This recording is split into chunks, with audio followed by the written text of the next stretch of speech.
The movie begins with the princess, Mina, parents telling her the story about an evil sorcerer named Kezabor. He sends out his dragon to hunt and capture young and beautiful princesses, and no one has been able to find the castle and rescue the princess from the evil sorcerer. Years later, the princess was out with her boyfriend Ronan on a boat. She hated the fact that her father was going to marry her off to whoever fits the right warrior to him. Ronan brought out a ring to propose to Mina. She was so terrified that she missed her step and fell into the river. Then she responded that she was going to marry him. However, they were approached by the princess suitors, Rogdai, Fabir, and Fashion. Rogdai had to bully Ronan, telling him he wasn't fit to be with the princess since he was not a warrior. He challenged Ronan to a duel, but the princess immediately came to his rescue and Rogdai had to back down. The princess hurriedly rode on a horse, straight to the palace, where the preparation for the princess' wedding was already going on. She met her father fast asleep on a couch. He tells her about the suitors who had asked for her hand. Mina went ahead to explain to her father that he wasn't bothered about her opinion and who she wanted to be with. She also revealed to him that she was already engaged to Ronan and showed him the ring. However, her father tells her that he was aware of her plans to run away with Ronan, and she wouldn't be needing that anymore because he was going to give them his blessings. On the day of the wedding celebration, the whole town had gathered at the king's palace. Rogdai and the other suitors were also present. Ronan and Mina were together while awaiting the king to announce their arrival. On spur of the moment, a dragon appeared from above to capture the princess. Ronan was thrown off and hits the wall. Everyone watched how Ronan tried to stop the dragon from taking the princess away, but he was pushed off and fell on the table. The king was devastated, knowing his daughter has been captured by the evil sorcerer Kezabor.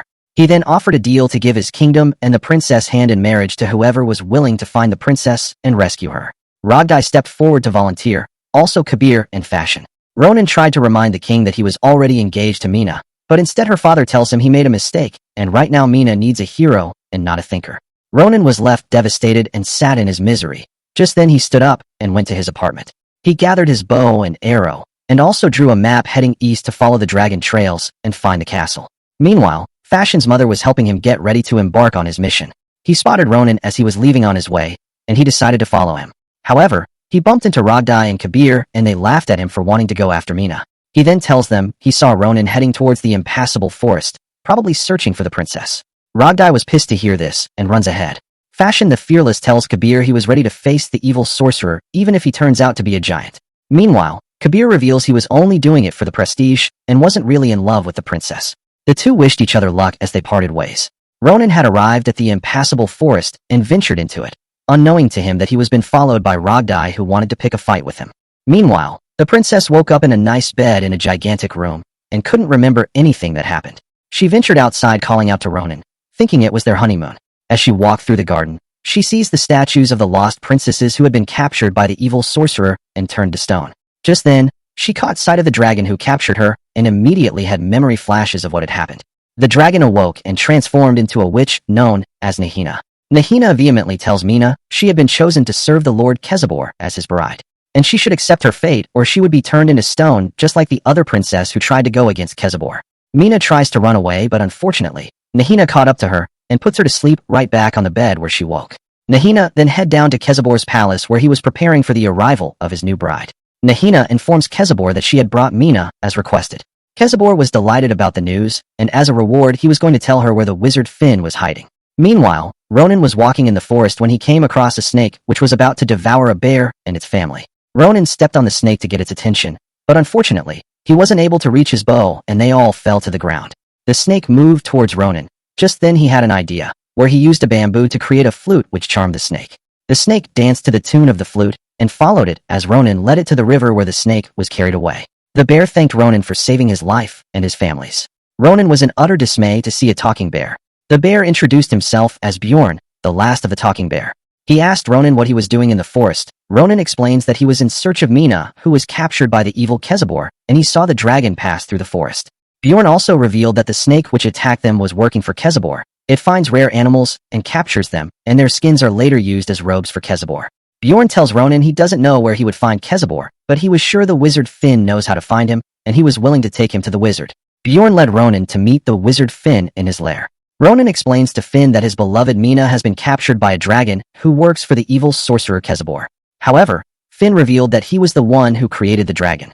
He had been trying to win Nahina's love for many years. He learnt magic and casted a spell which made Nahina to fall madly in love with him. Unfortunately, Kezabor came and told Nahina about the spell. And with the twinkle of an eye, Nahina love turned to hatred, and that was how the dragon was born. Finn was going to take Ronan as his apprentice for 20 years and teach him everything he needed to know on how to defeat the evil sorcerer. But Ronan tells him there was no time and decided to take a shortcut. Finn gave them the direction. First they would have to get through a gate guarded by a giant, after which they would gain entry into Kezebor Castle. Not long after they left Finn's lair, Nahina showed up to capture Finn and take him away. Ronan and Bjorn could see the dragon take Finn and try to stop her. However, they were being confronted by Rogdai, who was furiously heading towards them. He chased them to the edge of a cliff, where they got into a fiery fight. Ronan eventually knocked Rogdai, sending him over the cliff. Meanwhile, Nahina got to Kezebor's palace. She introduced Finn to him as the person she hated the most, asking Kezebor if she could lock him in one of his prisons. Finn tells them kidnapping Mina was a terrible mistake which they made. Meanwhile, Princess Mina was in the room putting together pieces to climb down the castle wall. Suddenly, she sees a hat lying on the floor and decided to test it. Then she discovered it was an invisibility hat, which made someone disappear. At that moment, Kezebor guards walked in and couldn't find Mina. They saw the rope hanging down the window and thought she had escaped. However, Mina wore the invisibility hat and was able to trap the guards inside the cage. Mina walked through the palace freely, while everyone was running in search of her. She tied Kezebor's beards to a statue, and then she revealed herself. Kezebor immediately, on seeing Mina, ordered the guards to go after her. Unfortunately, Mina disappeared, and the guards hit the statue, sending Kezebor to fall down the castle. Mina picked up the ring which turned the princess to stone from Nahina's fingers. Meanwhile, Fashion was out in the woods when he was attacked by a fierce beast. However, Bjorn and Ronan were close by and heard him scream, and ran towards him. They found Fashion hanging over a tree with the beast following him behind. Ronan tied the top of the tree to a rope which brought down the tree. Then he cuts the rope, sending the beast flying far into the woods. Fashion then followed them, and they traveled together. Meanwhile, Mina used Nahina's ring to free the princess who has been turned into stones. The girls were going to climb their way out, but the rope was too short. Just then, one of the princesses began humming a tune, which summoned a mouse. Seconds later the mouse arrived with a longer rope, and the girls were able to climb their way out. However, the dragon was already heading towards them. Mina had to cut the rope to buy the others enough time to escape. Then she distracted the dragon. Meanwhile, Ronan, Bjorn and Fashion arrived at the entrance and were shocked to discover a giant head guarding the way. They pleaded with the giant head to let them through as they were on a mission. But instead, the giant only opens its mouth and spews flames which sent them far.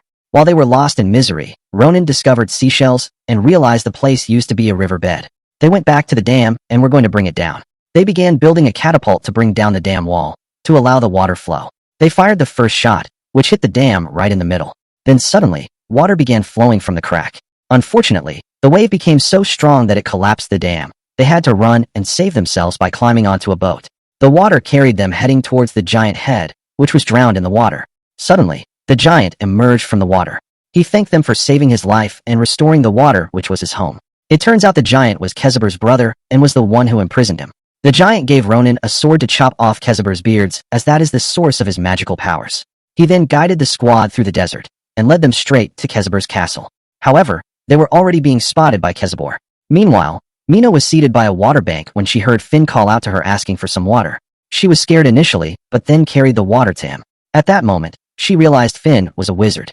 Finn then explains to her that Ronan was on his way to rescue her, and he would be showing up any minutes. At that moment, Ronan showed up wounded. Mina ran to embrace him, and then he suddenly transformed into Kezebor.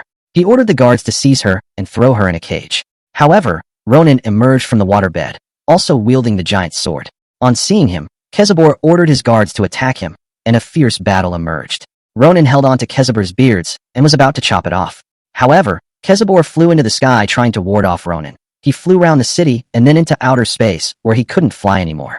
Kezebor became tired of fighting and realized Ronan wasn't going to give up. He decided to cut a deal, and he agreed to free Mina. They head back to the castle, and he ordered the guards to free the princess. However, while Ronan and Mina embraced each other, Nahina showed up from behind. Mina tried to stop her. Unfortunately, she was enchanted into a magical sleep. Kezebor, on the other hand, was going to stab Ronan, but he turned around and cut off Kezebor's beards. Kezebor was immediately turned into a statue. The guards all ran away after seeing what just happened. Ronan ran to help Mina, but she was already in a deep sleep.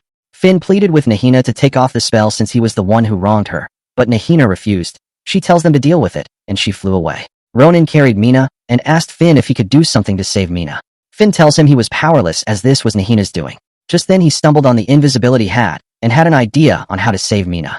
He tells Ronan to take Mina back home while he ran in search of a solution. Ronan, Bjorn and Fashion carried Mina and journeyed back to the king's palace. They made a stop to spend the night and continue their journey in the morning. That night Nahina appeared and enchanted them to sleep. Then she goes to Fashion and conjured him to take the sword and stab Ronan in the chest. However, Fashion was able to overcome Nahina's powers and fell off the cliff. Meanwhile, Rogdai showed up at that moment and stabbed Ronan. Then he carried Princess Mina and left for the castle. Rogdai arrived at the king's palace. He tells the king the princess was enchanted when they found her. There was a fierce battle with Kezabor, and he wasn't able to save Ronan. He also tells the king the joy of their wedding ceremony would break the spell. Meanwhile, Nahina went to Ronan telling him how his love has led to his death.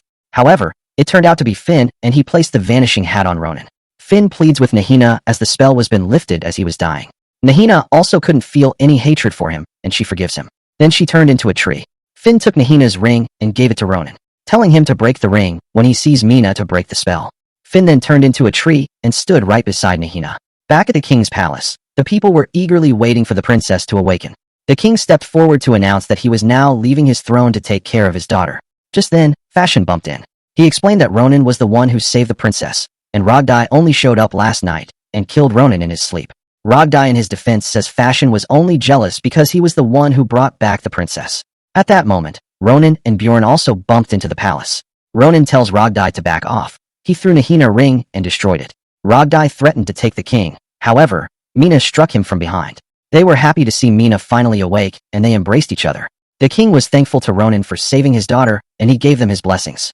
The lost princess also arrived at the palace at that moment. Bjorn's family wasn't left out, and his kids could finally speak. Bjorn was happy. He wasn't going to be the last of the talking bears. The king declared the celebration to begin, and everyone began to marry happily. And that's where the movie ended.